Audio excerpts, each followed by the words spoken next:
Hi, it's Rabbi Pliner. Welcome to Chinuch Matters.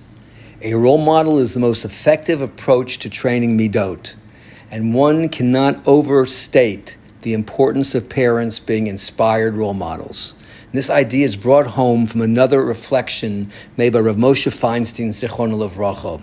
He understood that when a person is sirut nefesh, truly putting himself out in the service of Hashem, that he becomes a superior role model for those around him, especially their children. Therefore, he was dumbfounded when reflecting on the religious Jewish immigrants from Europe who settled in the United States prior to World War II. The men were steadfast to keep Shabbat, even in a hostile society. Thousands of them would take jobs on Monday, work well through the week, and then on Friday announce to their bosses they would need to miss work on Saturday, resulting in losing their jobs. Then the process began anew the following Monday. What confused Rav Moshe was the children of these immigrants almost all stopped keeping Shabbat when they grew up. How could that be? Upon investigation, he learned that for most of them, most of the parents, they kept the Shabbat, but every Friday night they would complain bitterly because the Shabbat caused them to lose their jobs.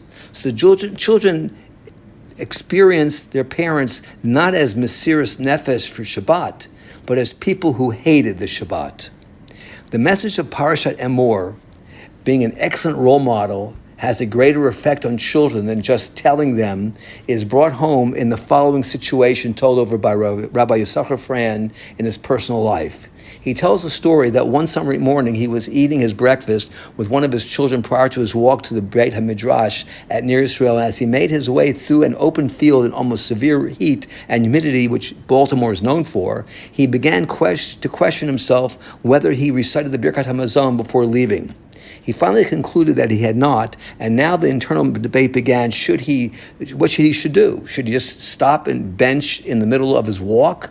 Or should he go back to his house and bench there, even though he had to go through the terrible heat, which is the preferred approach according to Jewish law? Despite the heat, he chose to go back, and while he was reciting the blessings, the child he ate with walked through the kitchen and surprisingly looked at her father. And when he finished the recital, she asked him, "Why did you come home and you just left?" And he said, "I came home because I forgot to bench." And she responded, "You came home because you forgot to bench?"